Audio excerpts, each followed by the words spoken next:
If you clicked on this video, you're probably a nerd like me. You probably also found this video because Rings of Power is right around the block. There is a lot going on as far as Rings of Power, so I am way too nerdy to keep my mouth shut. I just need to talk about it. Tom Bombadil is going to be introduced into this next season of Rings of Power, and you're probably wondering, who is Tom Bombadil? And if you already know who he is, well, then we can just talk about how he's going to be introduced into Rings of Power. Lo and behold, Tom Bombadil is this interesting character who is a mystery to most everyone because he was not in the Lord of the Rings movies. That was a huge bummer for a lot of us. It's not really described where he's from and who he is. He has these big yellow boots. He has this blue jacket and has a big pointy blue hat with a feather sticking out of it, and he has a beard. So he lives in the east of the Shire, and he comes and saves the hobbits from two adventures. So the first time we meet Tom Bombadil, it starts out with the hobbits leaving the Shire and making their way towards the Green Dragon Inn, which is where they're going to meet Gandalf. Before they can get there, they happen upon the Old Forest, and that is where there's this giant willow tree that kind of drugs them into a sleepiness, and as the hobbits are drowning into this sleepiness, Old Man Willow brings them down under his trunks. I don't know what the plan is, but I think he's trying to kill them. If you remember, in Harry Potter, they also have a willow tree that is pretty violent, and all of a sudden Sam and Frodo are yelling for help, and in comes this jolly fellow. One thing we know about Tom Bombadil is he loves to sing. He kind of uses it as a superpower. He comes stomping along, completely eradicates the whole situation, and basically spanks the Old Man Willow and saves the hobbits and takes them back to his place. What we find out is that Tom Bombadil isn't an ordinary man. He has been alive since the beginning of time, and he's also married to this gorgeous water nymph named Goldberry.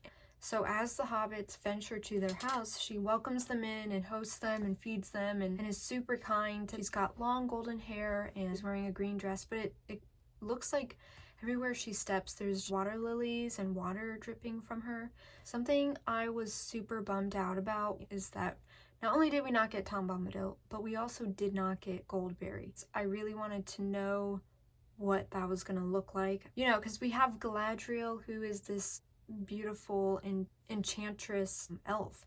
We don't get anything about Goldberry, and there's already so many females saying that there's not enough female characters for Lord of the Rings, and so to not get Goldberry, I don't know if that was a great choice. But I also understand why not including Tom Bombadil was done, because he's a lot, and I think he deserves his own movie or show. I don't know. One of the pros of not having Tom Bombadil is that we don't have to experience the Barrow Downs, which may be a bummer for most people, but for me, I get seriously creeped out by monsters.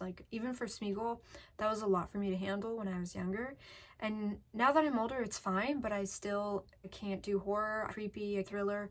I just can't do any of it. But the con is that we were missing out on some of the history that the hobbits have.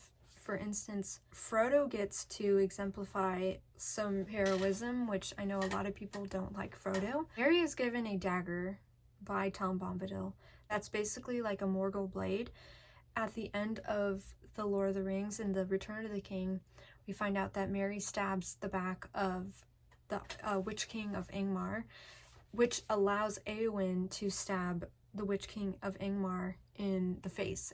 The hobbits have just left Tom Bombadil, and he warns them, don't stray from the green grass because there are the Barrow Downs and you want to steer clear of them. But if you have problems, make sure you sing this specific song. So the hobbits are going along, but they suddenly start seeing these huge stones, and there's some fog, and then somehow Frodo gets separated from his companions, and all of a sudden you find them in the Barrow Downs. Frodo wakes up, he's like, what's going on? Feels this eeriness in the air, and he is looking around, and he sees that all of the other hobbits are naked. They have jewelry on them, and they have this sword that's laying right across all of them. Frodo is battling the fact that He's not sure where they are and what's happening. And all of a sudden, you hear like this creepy chanting. So the Barrow Down all of a sudden starts inching its hand out towards one of the hobbits that's further from Frodo. And Frodo is able to grab the sword before the Barrow Down can, and he cuts its hand off. And then he has to basically push himself to sing, to call for Tom Bombadil. In the book, it explains that he was battling, do I run away or do I stay and help my friends? And I think you would have the same question, because like, he didn't know if he would survive. He didn't know if his friends would survive. He didn't know what this monster was. He just was like, what do I do? And I really think that was heroic of him, because he didn't use his ring to hide from the Barrow Down. And so he pushes himself to sing the song. And so we're all proud of Frodo. And then Tom Bombadil comes and knocks down all the rocks and casts the Barrow Down out, stomps on its hand. And that's when he gives Merry the sword, and he gives the other hobbits different stuff too. But if you check out the 1970 version of Lord of the Rings, you do get some of the scenes that we're talking about here. Well, the 1970s version is very creepy. That's how I know that it would have been creepier if it had been done by Peter Jackson. So if you don't have time to read the book, if you want to hear the play-by-play of this scene, I would highly suggest checking out one of my favorite literary podcasts, Professing Literature. My twin put me on to this podcast, and he does a great job with reading and describing what's happening in this very scene. He kind of breaks down the terminology of what Barrow Downs actually means. And so if you're interested, check out Professing Literature, episode 22, where he talks about the Barrow Downs. So to get to the end point, the reason why I wanted to do this video is because they are producing the second season of Rings of Power.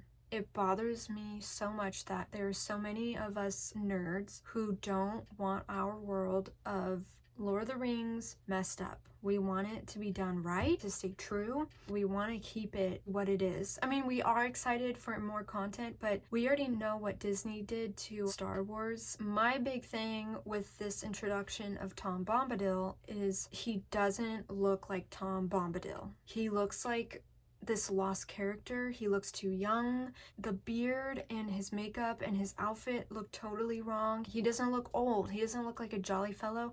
He looks really sad and like kind of not sure what he's doing there. I mean, I'm excited to see what they do, but I'm also not excited to be let down. So if you've already watched the first season of Rings of Power, you already kind of know where the whole show is going. There's some of us who are excited and some of us who are kind of trudging along. I know lots of Tolkien fans who aren't watching. I fall in the category of I'm watching because I love Tolkien and I'm curious to see what they do, but I was really bummed out by season 1. I thought that there was some amazing parts, and then there were some parts I was so let down by how they ran things. I really hope they do a better job this time around. I just want it to be familiar and I want it to stay true to Lord of the Rings, but I don't think they're gonna do that. And also, to reiterate, Tom is supposed to be this kind of wild character. He's supposed to be this jumping, like stomping, tomfoolery guy who comes in, takes care of business, and leaves. And he takes care of his animals. Nobody knows really what he's saying,